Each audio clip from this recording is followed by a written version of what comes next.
आपल्या सर्वांचे येशू ख्रिस्ताच्या नावामध्ये मी पुन्हा एक वार हार्दिक स्वागत करत आहे. बंधू आणि भगिनींनो, आपण दानिएल आणि भविष्यवाणी ह्या मालिकेमध्ये शिकत आहोत की शेवटच्या काळामध्ये कोणकोणत्या घटना होणार आहेत आणि त्या कशा होणार आहेत आणि त्या घटना घडत असताना ख्रिस्ती या नात्याने आपली जबाबदारी काय असेल. आपण देवाच्या वचनामध्ये आतापर्यंत असं शिकलो बंधू आणि भगिनींनो, दानिएलच्या 8व्या अध्यायामध्ये की 2 शिंगाचा एडका आहे आणि तो 2 शिंगाचा एडका मेदी पारशीला दर्शवतो. आणि त्याच्यानंतर आपण असं पाहिलं की एक ठिळक शिंगाचा एक बकरा आहे जो ग्रीसला दर्शवतो. आपण असंही पाहिलं की हे ग्रीसचं राज्य जे आहे, हा बकरा जो आहे तो एडक्याला जाऊन धडक देतो आणि त्या एडक्याला पराभूत करतो. म्हणजे ग्रीसचं राज्य मेदी पारशीच्या विरुद्ध लढाई करतं आणि मेदी पारशीच्या राज्याला पराभूत करतं. एवढंच नाही तर आपण असं देखील पाहिलेलं आहे की ग्रीसचं राज्य प्रबल होतं, म्हणजे हा बकरा प्रबल होतो आणि प्रबल झाल्यानंतर ते ठळक शिंग जे सिकंदरला दर्शवतं ते आपोआप मोडून पडतं. म्हणजे सिकंदर राजा जो आहे त्याचा वध लढाईमध्ये होत नाही, तर तो त्याचा जो मृत्यू आहे तो लढाई विना त्याचा मृत्यू होतो असं आपण म्हणू शकतो. ग्रीसचं जे राज्य आहे ते ग्रीसचं राज्य सिकंदरच्या राजानंतर 4 सेनापतीने ते विभागून घेतलं, पूर्व, पश्चिम, उत्तर, दक्षिण. आणि आपण असं पाहिलं की त्या एका दिशेतून किंवा त्या एका 4 शिंगातून त्याच्या एकातून आपण असं पाहिलं की एक लहानसं शिंग येतं. पण दानिएल 8 मध्ये आपण 4थं श्वापद पाहिलं नाही, जसं आपण दानिएल 7 मध्ये पाहिलं. दानिएल 2 मध्ये जसं 4थं राष्ट्र पाहिलं तसं ह्या ठिकाणी 4थं श्वापद किंवा 4थ्या राष्ट्राविषयी लिहिलेलं नाही. तरी देखील लहानशा शिंगाचा उल्लेख ह्या ठिकाणी केलेला आहे. आणि आपण असं शिकलो ह्या ठिकाणी की हे लहानसं शिंग जे आहे, हे लहानसं शिंग त्या 4थ्या श्वापदाला दर्शवतं. म्हणजे 4थं श्वापद जे आहे, 4थं राष्ट्र जे आहे, जे रोमचं राष्ट्र आहे, त्याचा पहिला भाग विधर्मी रोम त्यालाही दर्शवतं आणि आध्यात्मिक रोम दुसरा भाग जो आहे त्यालाही दर्शवतं. म्हणजे विदर्भी रोम आणि आध्यात्मिक रोम हे लहानशा शिंगाने दानिएलच्या 8व्या अध्यायामध्ये आपण पाहिलेलं आहे.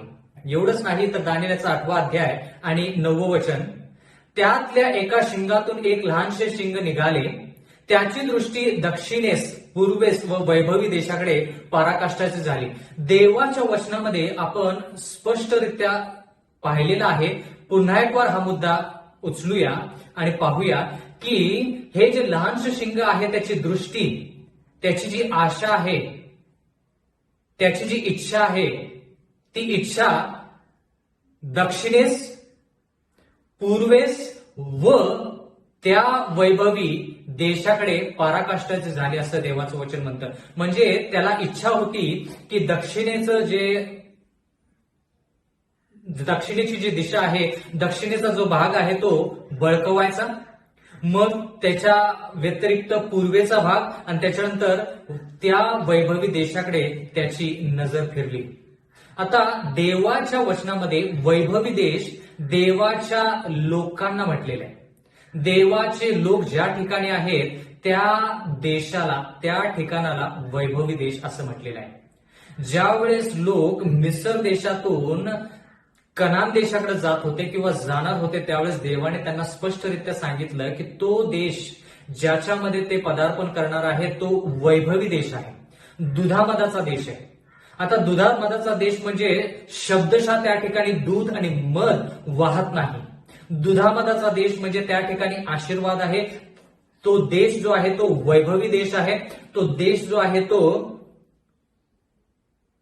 फलद्रूप असा देश आहे, म्हणून त्याला वैभवी देश म्हटलेला आहे. म्हणजे त्या देशामध्ये फक्त जगिक आशीर्वाद नसून आध्यात्मिक आशीर्वाद देखील आहेत, म्हणून त्याला वैभवी देश म्हटलेला आहे. तर ह्या ठिकाणी वैभवी देश जो आहे तो देवाचा देश, म्हणजे थोडक्यात देवाची जागा, ज्याला आपण यरुशलेम, देवाचे लोक ज्या ठिकाणी आहेत ते लोक वैभवी देशाला दर्शवतात. जर आपण ह्या लहानशा शिंगाचा विचार केला तर हे लहानशा शिंग दक्षिण, पूर्व आणि वैभवी देश जर आपण पाहिलं तर पश्चिमेच्या बाजूला आहे. वैभवी देश जो आहे तो पश्चिमेच्या बाजूला आहे. तर ह्या ठिकाणी 3 दिशा दर्शवलेल्या आहेत, दक्षिण, पूर्व आणि पश्चिम. उत्तर दिशेविषयी काय, त्याच्यासाठी आपण यशायाचा 14वा अध्याय पाहिला, ज्यामध्ये आपण पाहिलं की हे जे लहानसं शिंग आहे, हे लहानशा शिंगाची तुलना आपण सैतानाचं चरित्र जे आहे त्याच्याशी केलेली आपण पाहू शकतो. कारण की का, यशायाचा 14वा अध्याय आणि विशेष करून 13 वचन आपण जर पाहिलं तर या ठिकाणी देवाचं वचन म्हणतं, जो तू आपल्या मनात म्हणालास मी आकाशात चढेन, देवाच्या तारांगणाहून माझे सिंहासन उच्च करेन. आता ह्या ठिकाणी कोणाविषयी लिहिलं आहे? लुसिफराविषयी लिहिलेलं आहे, सैतानाविषयी. पण त्याचे जे गुणधर्म आहेत ते गुणधर्म लहानशा शिंगामध्ये कसे आहेत ते आपण ह्या ठिकाणी पाहतो. पुढे लिहिलेलं आहे, उत्तर भागातील देवसभेच्या पर्वतावर मी विराजमान होईन. म्हणजे ह्या ठिकाणी आपण देवाचं वचनामध्ये पाहत आहोत की उत्तरेचा जो भाग आहे तो देवाच्या सिंहासनाला दर्शवतो. आणि म्हणून हे लहानसं शिंग जे आहे किंवा सैतान जो आहे, सैतान देखील उत्तरेच्या भागामध्ये देवाच्या सिंहासनावरती बसण्याचा प्रयत्न करत आहे किंवा तो स्वतःला म्हणत आहे की मी उत्तरेचा राजा आहे. एवढंच नाही तर तेच गुणधर्म आपण या लहानशा शिंगामध्ये पाहत आहोत. लहानसं शिंग देखील म्हणत आहे की मी उत्तरेचा राजा आहे. म्हणून तो उत्तरेच्या राजाच्या सारखं म्हणजे देवासारखं होऊ इच्छितो, चरित्रानुसार नाही तर स्तरानुसार. म्हणजे थोडक्यात त्याला स्वतःला देव म्हणायचं आहे. आणि म्हणून देवाचं वचन आपण स्पष्टरित्या पाहत आहोत की हे लहानसं शिंग स्वतःला देव म्हणतं आणि ते उत्तरेच्या जागी ज्या ठिकाणी देव आहे त्या ठिकाणी विराजमान होण्याचे प्रयत्न करतं किंवा स्वतःला त्या ठिकाणी तो विराजमान आहे असं दाखवतो. आणि म्हणून त्याची जी इच्छा आहे ती इच्छा तो पूर्व, पश्चिम आणि दक्षिण ह्या बाजूला दाखवतं. एवढंच नाही तर यशाया 14वा अध्याय 14 वचनामध्ये आपण पाहत आहोत, मी मेघावर आरोहण करीन, मी परात्परास समान होईन. परात्परा समान होईन म्हणजे देवासारखं होईन. देवासारखं कसं? चरित्रानुसार नाही तर देवासारखं स्तरानुसार. जे स्तर देवाचं आहे सर्वोत्कृष्ट, त्या स्तरावरती सैतानाला पोहोचायचं आहे. आणि तेच गुणधर्म आपण ह्या लहानशा शिंगामध्ये पाहतो. कारण की लहानसं शिंग जे येतं ते ग्रीसच्या राज्यातून जे 4 सेनापती आहेत किंवा जे 4 दिशा आहेत त्या 4 दिशेमधून एक दिशेतून येतं. आणि ज्या दिशेतून येतं त्याच्या विरुद्ध ज्या दिशा आहेत पूर्व, पश्चिम आणि दक्षिण, त्या दिशेकडे ते लक्ष लावतं. म्हणजे स्वतःला उत्तरेच्या दिशेकडे मी राजा आहे ते असं म्हणतात. म्हणजे ह्या ठिकाणी आपण व्यवस्थितरित्या पाहिलं पाहिजे की हे लहानसं शिंग जे आहे, हे लहानसं शिंग 4थे राष्ट्र, त्याच्यातला पहिला भाग विधर्मी रोम आणि दुसरा भाग आध्यात्मिक रोम दोन्हीला दर्शवतं. आता ह्या ठिकाणी आपण असं स्पष्टरित्या म्हणू शकणार नाही की ज्या 4 सेनापतींनी, ग्रीसच्या राज्याच्या 4 सेनापतींनी हे राष्ट्र विभागून घेतलं, त्यातला एक सेनापती लहानसं शिंग आहे असं म्हणू शकत नाही. त्याच्यानंतर म्हणजे थोडक्यात जे 4 दिशा आपण पाहिल्या, ज्या 4 सेनापतींनी विभागून घेतल्या, त्यातल्या एका दिशेने हे लहानसं शिंग आलं. हे लहानसं शिंग त्याचे जे गुणधर्म आहेत आपण आताच पाहिलं की उत्तरेचा राजा जो देव आहे त्याच्या सिंहासनावर बसण्याची त्या लहानशा शिंगाची इच्छा आहे.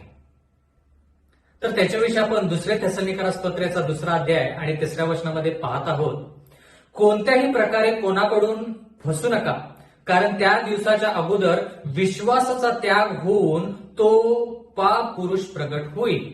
आता विश्वासाचा त्याग म्हणजे काय आणि पाप पुरुष म्हणजे काय?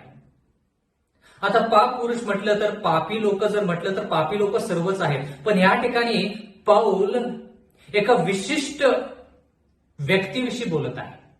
एका विशिष्ट माणसाविषयी बोलत आहे. जर त्याला पापाविषयीच बोलायचं आणि पापी लोकांविषयीच बोलायचं तर तो सर्वसाधारणतः म्हणू शकला असता की पापी लोक. पण ह्या ठिकाणी तो काय म्हणतो की विश्वासाचा त्याग झाल्यानंतर मग पाप पुरुष प्रगट होईल. म्हणजे एखादी गोष्ट अगोदर गेली पाहिजे आणि त्याच्या जागी दुसरी गोष्ट येईल किंवा दुसरी गोष्ट स्थापित होईल. एवढंच नाही तर पुढचं वचन आपण वाचूया. दुसरे थेसलोनिकरास पत्रेचा 2रा अध्याय आणि 4थं वचन. याच्यामध्ये आणखी स्पष्ट होतं की काय केलं पाहिजे आणि मग काय येईल, कोणता भाग गेला पाहिजे आणि मग कोणता भाग येईल. आपण विशेष करून 4थ्या राष्ट्राविषयी शिकत आहोत, रोमच्या राष्ट्राविषयी शिकत आहोत, लहानशा शिंगाविषयी शिकत आहोत. लहानसं शिंग जे दोन्ही गोष्टीला दर्शवतं, विधर्मी रोम आणि आध्यात्मिक रोम. मग मला आता तुम्ही सांगा, बाबेल जोपर्यंत जात नाही तोपर्यंत मेदी पार्शीचं राष्ट्र येत नाही. मेदी पार्शी जात नाही तोपर्यंत ग्रीसचं राष्ट्र येत नाही. आणि ग्रीसचं राष्ट्र जोपर्यंत जात नाही तोपर्यंत रोमचे 2 भाग येऊ शकत नाहीत. आणि त्या 2 रोमच्या भागामध्ये जोपर्यंत विधर्मी रोम निघून जात नाही तोपर्यंत आध्यात्मिक रोम विषयी आपण बोलू शकत नाही. कारण की या सर्व गोष्टी कशा आहेत, क्रमानुसार आहेत. म्हणून या ठिकाणी पौल व्यवस्थितरित्या आपल्याला सांगत आहे की विश्वासाचा त्याग झाल्यानंतर पाप पुरुष प्रगट होईल. आता विश्वासाचा त्याग कोणाला दर्शवतं ते आपण पाहूया. पाप पुरुष कोणाला दर्शवतं हेही आपण पाहिलं पाहिजे. या ठिकाणी दुसरे थेसलोनिकरास पत्रेचा 2रा अध्याय आणि 4थं वचन या ठिकाणी लिहिलेलं आहे, तो नाशाचा पुत्र.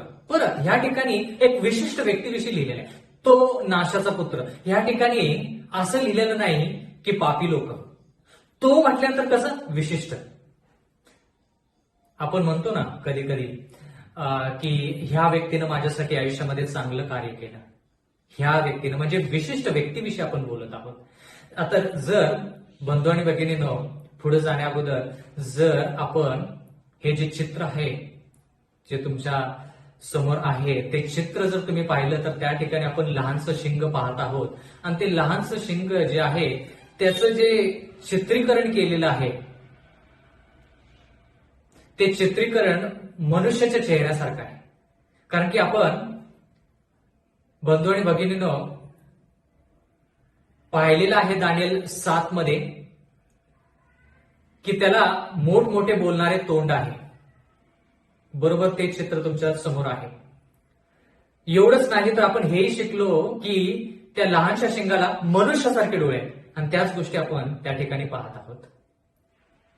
एवढंच नाही तर देवाच्या वचनामध्ये आपण पाहिलं की हे लहानसं शिंग जे आहे ते परात्पर देवाच्या विरुद्ध बोलतं आणि पवित्र जनास जेर करतं.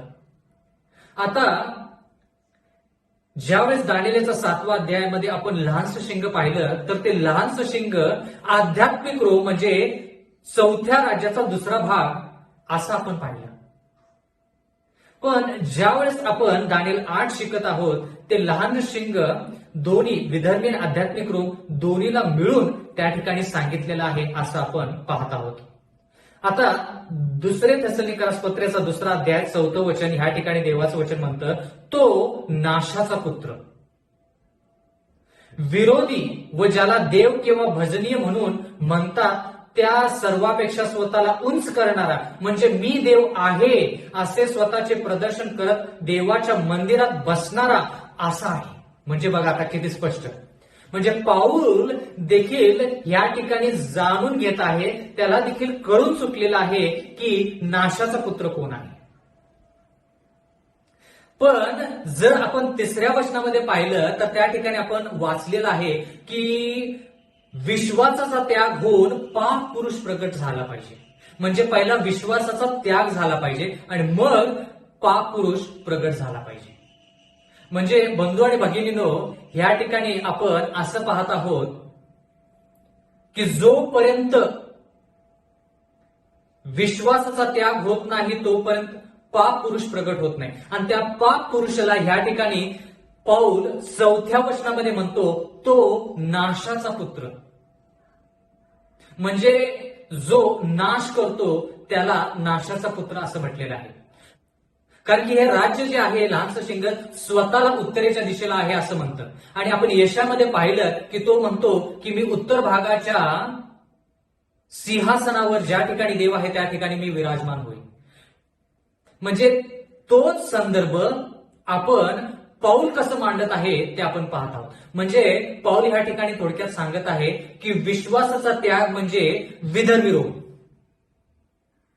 विधर्मी रोम जो पण जात नाही, विश्वासाचा त्याग जो पण होत नाही, तोपर्यंत पाप पुरुष प्रगट होत नाही, म्हणजे आध्यात्मिक रोम येत नाही. आणि ते एकच वचन आपण घेतलेलं नाही, तर पुढचं वचन पण घेतलेलं आहे, जेणेकरून आपल्याला त्याचा संदर्भ कळावा. 4थ्या वचनामध्ये, दुसरे थेसलोनिकरास पत्राचा 2रा अध्याय 4थ्या वचनामध्ये असं लिहिलेलं आहे, तो नाशाचा पुरुष, तो नाशाचा पुत्र. तो नाशाचा पुत्र जो आहे तो पाप पुरुष आहे, म्हणजे थोडक्यात आध्यात्मिक रोम आहे. आणि इथं लिहिले विरोधी, ज्याला देव किंवा भजनीय म्हणून म्हणतात. म्हणजे विरोधी कोण आहे? देव कोण स्वतःला म्हणतं? आध्यात्मिक रोम. पण आध्यात्मिक रोम म्हणजे काय? पोपची सत्ता म्हणजे काय? स्वतःला ते देव म्हणतं. का स्वतःला देव म्हणतं? कारण की ते लोकांच्या पापाची क्षमा करतं. ते स्वतःला देव का म्हणतं? कारण की त्यानं 7व्या अध्यायानुसार, दानिएलच्या 7व्या अध्यायानुसार 7वा दिवस जो शाबात आहे, त्याने तो 7वा दिवस शाबात काढून आठवड्याचा पहिला दिवस रविवार जो आहे त्याला शाबात बनवलेला आहे. म्हणजे थोडक्यात तो स्वतःला देव म्हणतो. म्हणून त्याला नाशाचा पुत्र किंवा पाप पुरुष असं म्हटलेलं आहे. दानिएल त्याला लहानसं शिंग म्हणतो. पौल त्याला पापाचा पुरुष किंवा पाप पुरुष, विनाशाचा पुत्र अशी नावं देत आहे. बंधू आणि भगिनींनो, जर तुम्हाला आठवतं तर पेत्र याच्याविषयी आपण शिकलो की पेत्र रोमला काय म्हणतो? रोमच्या राज्यामध्ये असताना पेत्राने जे पत्र लिहिलं ते पत्र तो म्हणतो की बाबेल असा शब्द त्या ठिकाणी वापरतो रोमसाठी. म्हणजे पेत्र बाबेलच्या राज्यामध्ये नसून रोमच्या राज्यामध्ये आहे, आणि तरी देखील पेत्र म्हणतो रोम म्हणजे बाबेल. दानिएल ह्याच रोमला लहानसं शिंग म्हणतो, आणि विशेष करून आध्यात्मिक रोमला. पौल ह्या ठिकाणी त्याच लहानशा शिंगाला पाप पुरुष आणि विनाशाचा पुत्र असं म्हणतो. विरोधी, ज्याला देव किंवा भजनीय म्हणून म्हणतात. म्हणजे थोडक्यात पौल ह्या ठिकाणी आपल्याला सांगत आहे की हा आध्यात्मिक रोमचा जो भाग आहे तो पाप पुरुष आहे किंवा विनाशाचा पुत्र आहे. आणि हा विनाशाचा पुत्र किंवा पाप पुरुष कधी प्रगट होईल? जोपर्यंत विश्वासाचा त्याग होत नाही. म्हणजे थोडक्यात जोपर्यंत विधर्मी रोम जात नाही तोपर्यंत. कारण की विधर्मी रोमची कारकीर्द आपण पाहिली 168 ख्रिस्तपूर्व ते 476 इसवी सन. त्याच्यानंतरच आपण असं म्हणू शकतो, आपण पाहिलेलं आहे आध्यात्मिक रोमची कारकीर्द जी आहे ती 538 इसवी सन ते 1798 इसवी सन.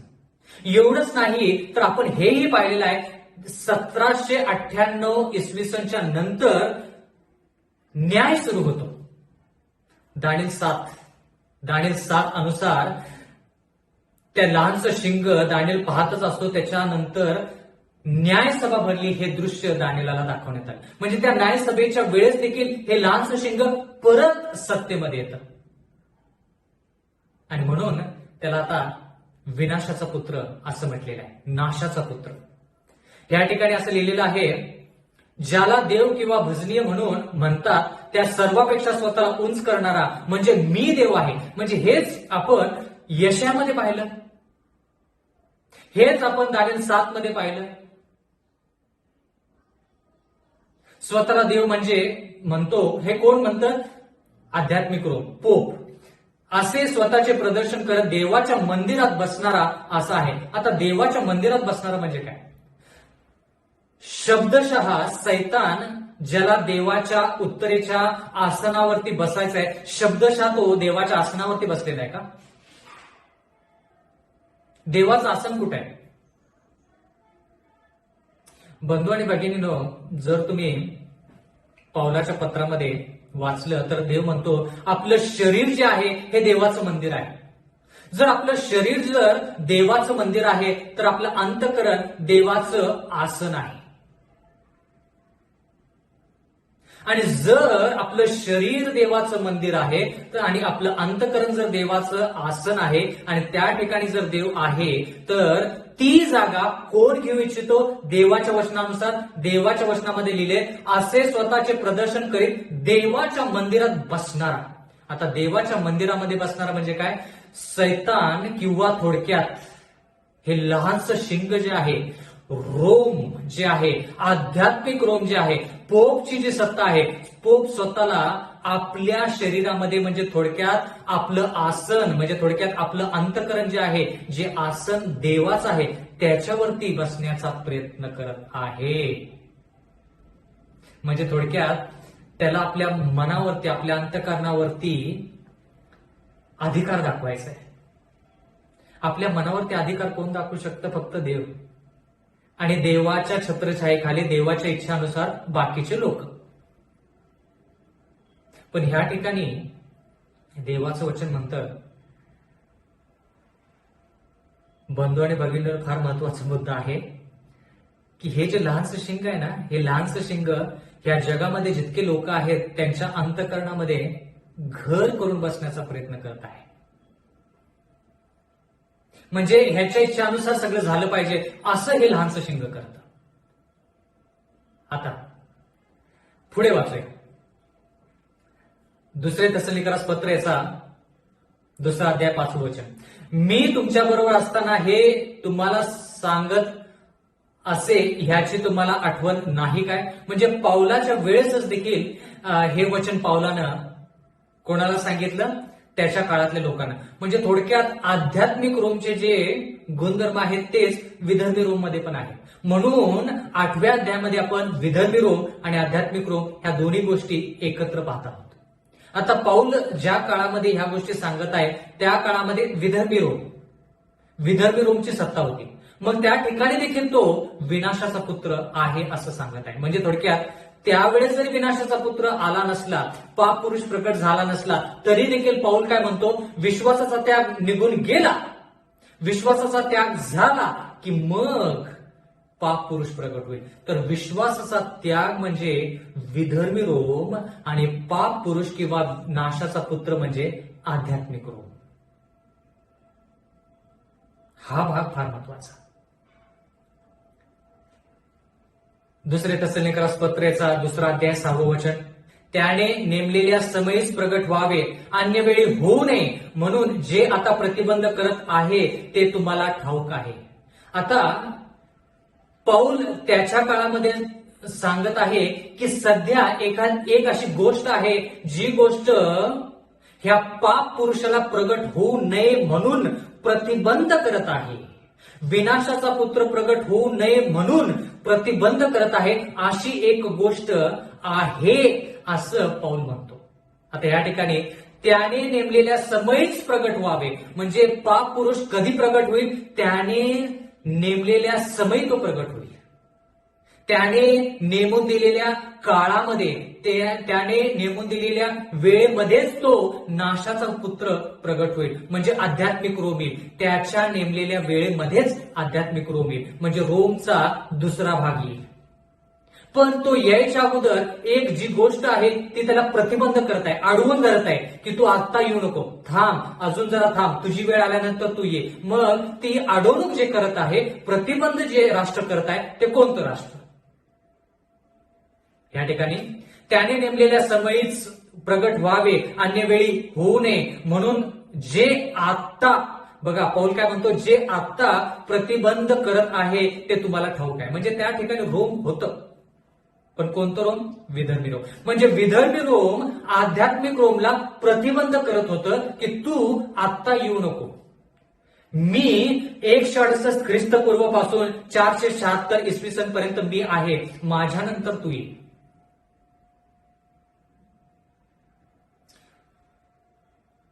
विश्वासाचा त्याग म्हणजे विधर्मी रोम, पाप पुरुष आणि विनाशाचा पुत्र म्हणजे आध्यात्मिक रोम. जे प्रतिबंध करत आहे ते म्हणजे विधर्मी रोम आणि जे नेमलेल्या समयी येणार आहे ते आध्यात्मिक रोम. दुसरे तेसलोनिकरास पत्रेचा 2 अध्याय 7 वचन. कारण अनितीचे रहस्य आताच आपले कार्य चालवत आहे, परंतु जो आता प्रतिबंध करत आहे तो मधून काढला जाईपर्यंत प्रतिबंध करत राहील. आता किती स्पष्टरित्या आपल्याला ही भाषा कळत आहे. देवाचं वचन म्हणतं की अनितीचे रहस्य.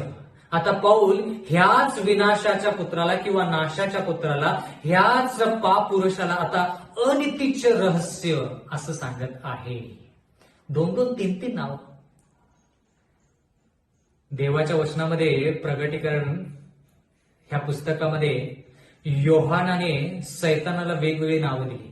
जुनाट साप, अजगर, जगाला ठकविणारा, फसवणारा. आता ह्या ठिकाणी आध्यात्मिक रोमला पाप पुरुष, नाशाचा पुत्र, अनितीचे रहस्य. आता ह्या ठिकाणी लिहिलेलं आहे अनितीचे रहस्य आता आपले कार्य चालवत आहे. म्हणजे आध्यात्मिक रोमचं कार्य थोडक्यात त्याचे जे गुणधर्म आहेत ते गुणधर्म थोडे थोडे ह्या विधर्मी रोममध्ये येतच आहेत असं पाऊल म्हणत आहे. परंतु जो प्रतिबंध करत आहे, कोण प्रतिबंध करत आहे? विधर्मी रोम प्रतिबंध करत आहे. कशासाठी? आध्यात्मिक रोम येऊ नये म्हणून प्रतिबंध. आणि म्हणून बंधू आणि भगिनींनो, दानियल याच्या 7व्या अध्यायामध्ये आपण पाहिलं की जे 10 शिंगे होती त्या 10 शिंगांपैकी जे 3 शिंगे ह्या लहानशा शिंगाला प्रतिबंध करत होती, ह्या लहानशा शिंगाने त्या 3 लहानशा शिंगाला, त्या 3 राष्ट्रांना हेरिली, वॅन्डल्स आणि ॲस्ट्रोगॉट्स या 3 शिंगांना समूळ उपटून टाकलं. कारण की का? हे जे राष्ट्र होती ही राष्ट्र त्याला प्रतिबंध करत होती. आता संदर्भ कळाला का? महत्वाचा मुद्दा आहे.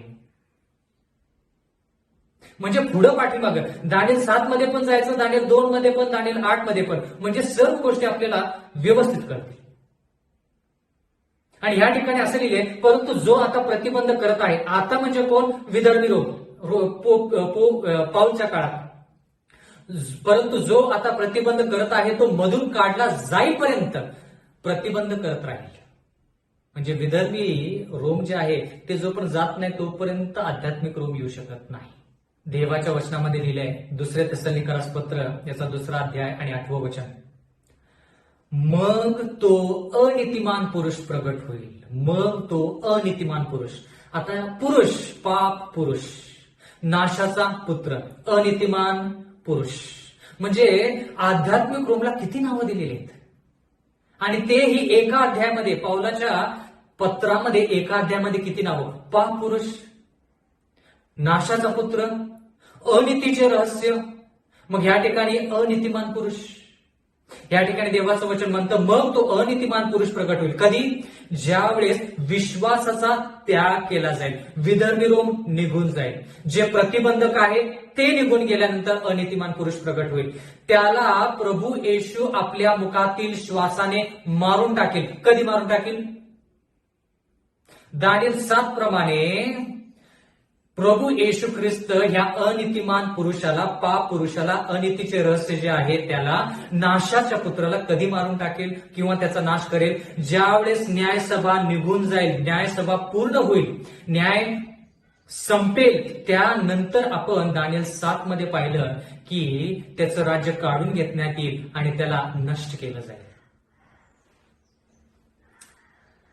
देवाचं वचन ह्या ठिकाणी पुढे म्हणतं आणि तो येताच आपल्या दर्शनाने त्याला नष्ट करेल. म्हणजे येशू ख्रिस्त येताच हे आध्यात्मिक रोम जे आहे ते नष्ट होणार आहे. म्हणजे थोडक्यात न्यायसभा भरल्यानंतर, दानिएल 7 मध्ये आपण पाहिलं, न्यायसभा भरल्यानंतर हे लहानसं शिंग जे आहे त्याची सत्ता त्याला परत मिळते.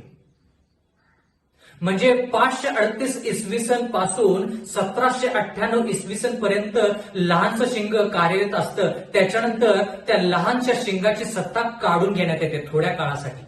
म्हणजे पोपला फ्रान्सचा राजा जो आहे तो कैदी म्हणून घेऊन जातो. पण ज्या वेळेस नंतर न्यायसभा सुरू होते, न्याय निवाडा सुरू होतो, त्या काळामध्ये परत तो पोप आपल्या सत्तेमध्ये येतो. म्हणजे सध्या तो पोप आपल्या सत्तेमध्ये आलेला आहे. सध्या आजच्या काळामध्ये मी तुम्हाला बोलत असताना पोप आपल्या सिंहासनावरती, आपल्या सत्तेवरती परत आलेला आहे.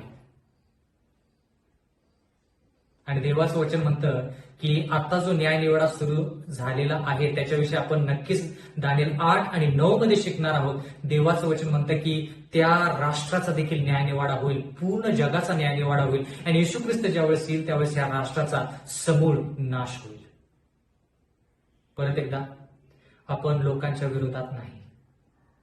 त्यांचे जे शिक्षण आहे, त्यांची विचारधारा जी आहे, जी देवाच्या वचनाच्या विरोधात आहे, देव त्यांच्या विचारधारेच्या विरोधात आहे, शिक्षणाच्या विरोधात आहे, म्हणून आपण त्यांची विचारधारा, त्यांची जीवनशैली, त्यांचे जे सिद्धांत आहेत त्याच्या विरोधात आहोत.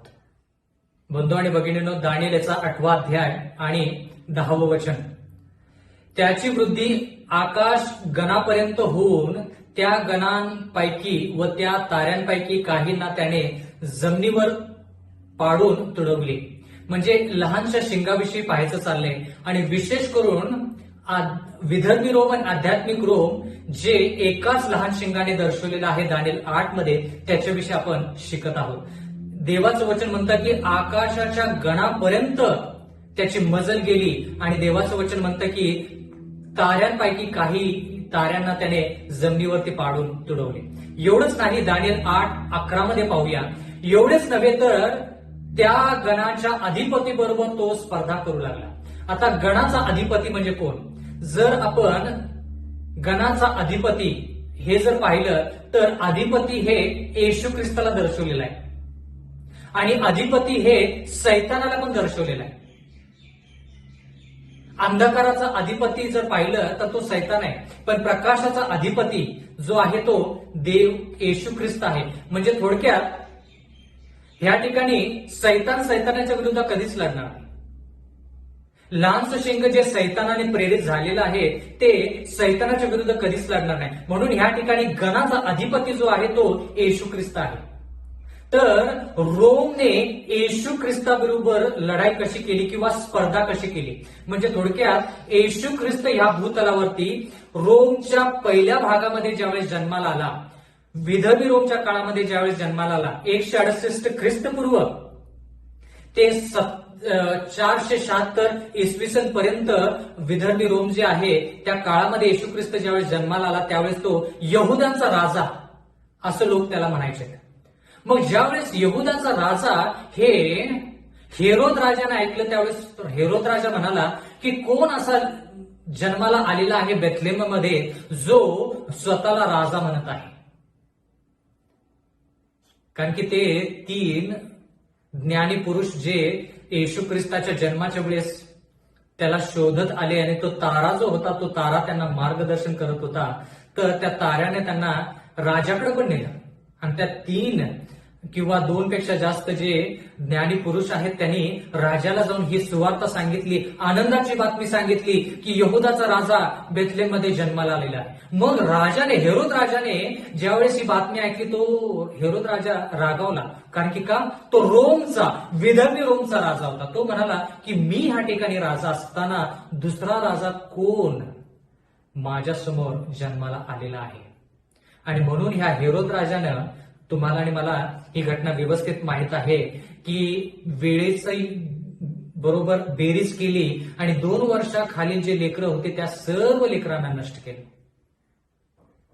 म्हणजे थोडक्यात ह्या रोमनं गणाचा अधिपती म्हणजे येशू ख्रिस्त त्याच्याबरोबर स्पर्धा केली.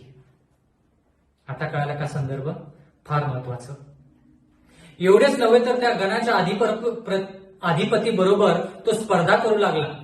त्याला नित्य होत असलेले यज्ञयाग त्याने बंद केले आणि त्याचे पवित्र स्थान पाडून टाकले. आता हा जो संदर्भ आहे किंवा हे जे वचन आहे हे वचन आपण अतिशय काळजीपूर्वक वाचलं पाहिजे आणि अध्ययन केलं पाहिजे.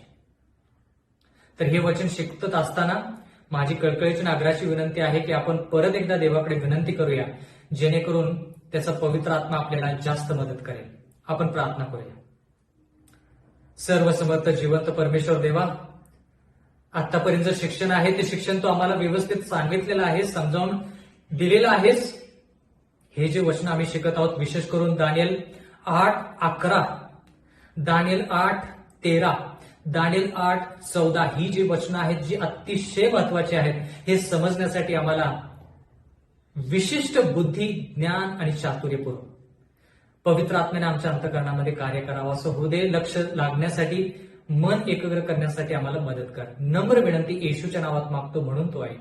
आमेन. ह्या ठिकाणी दानिएल 8:11 मध्ये लिहिलेलं आहे, एवढेच नव्हे तर त्या गणाच्या अधिपती बरोबर तो स्पर्धा करू लागला. त्याला नित्य होत असलेले यज्ञ त्याने बंद केले. त्याला नित्य होत असलेले यज्ञ त्याला आणि त्याने बंद केले. त्याच्या पवित्र स्थान पाडून टाकले. आता ह्या ठिकाणी आपण दुसरे थेसलोनिकरास पत्राचा 2रा अध्याय आपण पाहिला, ज्या ठिकाणी विश्वासाचा त्याग झाल्याशिवाय पाप पुरुष प्रगट होऊ शकत नाही असं आपण पाहिलं. जो प्रतिबंध करत आहे तो काढून घेतला जात नाही तोपर्यंत अनितीचं रहस्य किंवा अनितिमान पुरुष प्रगट होऊ शकत नाही असं आपण पाहिलेलं आहे. आता तोच संदर्भ ह्या ठिकाणी दानिएल 8:11 मध्ये आपण पाहत आहोत. त्याला नित्य होत असलेले यज्ञ याग त्याने बंद केले. म्हणजे नित्य यज्ञ याग म्हणजे थोडक्यात विधर्मी रोम जे आहे ते विधर्मी रोमची कारकीर्द जोपर्यंत बंद होत नाही तोपर्यंत पुढे लिहिलेलं आहे त्याचे पवित्र स्थान पाडून टाकले. म्हणजे आता ह्या ठिकाणी जर आपण ही भाषा जी आहे ही व्यवस्थित पाहिली, आध्यात्मिकरित्या जर ह्याचा विचार केला, शब्दशः नाही, आध्यात्मिकरित्या जर विचार केला तर पवित्र स्थान पाडले म्हणजे पवित्र स्थान मांडले. पवित्र स्थान ह्या ठिकाणी जरी शब्द पाडून टाकले असा असला तरी देखील पवित्र स्थान मांडले गेले, स्थापित केले गेले असा त्याचा अर्थ झाला.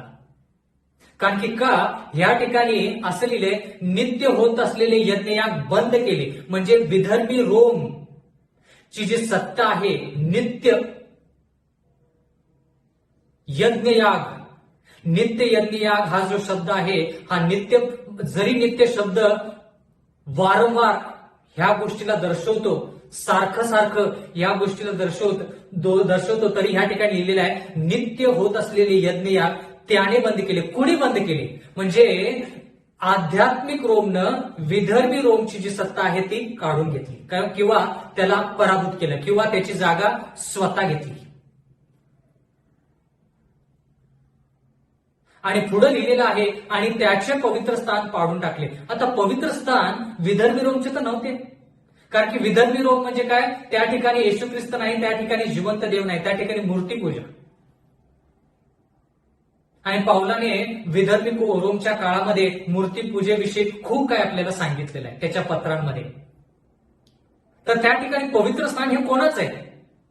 म्हणजे थोडक्यात जो स्वतःला देव म्हणतो तो म्हणतो की मी माझं आता पवित्र स्थान जे आहे ते स्थापित करेन. म्हणजे नित्याचा यज्ञयाग म्हणजे विधर्मी रोम आणि ह्या ठिकाणी त्याचे पवित्र स्थान जे आहे ते आध्यात्मिक रोमचे पवित्र स्थान मानले गेले किंवा स्थापित केले असं आपण ह्या ठिकाणी म्हणू शकतो. नित्य त्याचा यज्ञयाग म्हणजे विधर्मी रोम आणि त्याचे पवित्र स्थान म्हणजे कोणाचे? आध्यात्मिक रोमचे पवित्र स्थान मांडण्यात आले. जोपर्यंत नित्य यज्ञयाग बंद केले जात नाहीत, जोपर्यंत नित्य यज्ञयाग निघून जात नाही, जोपर्यंत प्रतिबंध करणारा निघून जात नाही, विश्वासाचा त्याग होत नाही, तोपर्यंत पापपुरुष प्रगट होत नाही, तोपर्यंत आध्यात्मिक रोमचे हे पवित्र स्थान जे आहे ते स्थापित होऊ शकत नाही. म्हणजे दानिएल 8:11 मध्ये जे पवित्र स्थान आहे ते देवाचं, येशू ख्रिस्ताचं पवित्र स्थान नाही, तर येशू ख्रिस्ताविरुद्ध जो स्पर्धा करत आहे, जो अनितीचे रहस्य आहे, जो अनितीचा पुरुष आहे, त्याचे पवित्र स्थान त्यानं त्या ठिकाणी मांडलेलं आहे. कारण की का? तो स्वतःला देव म्हणतो, म्हणून तो म्हणतो की माझं पण पवित्र स्थान आहे आणि ते पवित्र स्थान जे आहे ते मी मांडणार आहे. म्हणजे 538 इसवी सन पासून 1798 इसवी सन पर्यंत. दानिएलचा 8वा अध्याय आणि 12 वचन. लोकांच्या पातकास्तव ते सैन्य नित्याच्या यज्ञयागासहित त्याच्या स्वाधीन करण्यात आले. बघा, आता आपण हे जे वचन आहे ते थोडं हळुवारपणे शिकूया. लोकांच्या पातकास्तव म्हणजे जे लोक पाप करतात त्या पापामुळे, त्या पापी लोकांमुळे ते सैन्य नित्याच्या यज्ञयागासहित, नित्याचे यज्ञयाग म्हणजे आपण काय पाहिलं, विधर्मी रोम, विधर्मी रोम आणि लोकांच्या पापामुळे किंवा विधर्मी रोमच्या पापामुळे किंवा देवाचे लोक जे आहेत ते देवाच्या लोकांच्या पापामुळे काय केलेलं आहे, नित्याच्या यज्ञयागासहित त्याच्या स्वाधीन करण्यात आले. त्याच्या म्हणजे कोणाच्या, आध्यात्मिक रोमच्या. त्याच्या म्हणजे कोणाच्या, अनितिमानाचा पुरुष, पाप पुरुष, त्याच्या स्वाधीन करण्यात आले. म्हणजे विधर्मी रोम जे आहे ते विधर्मी रोमची सत्ता आध्यात्मिक रोमच्या सत्तेखाली आली किंवा ती सत्ता निघून जाऊन आध्यात्मिक रोम सत्तेमध्ये आला. कारण की इथं लिहिलंय सहित, कोणासहित, नित्याच्या यज्ञयागासहित.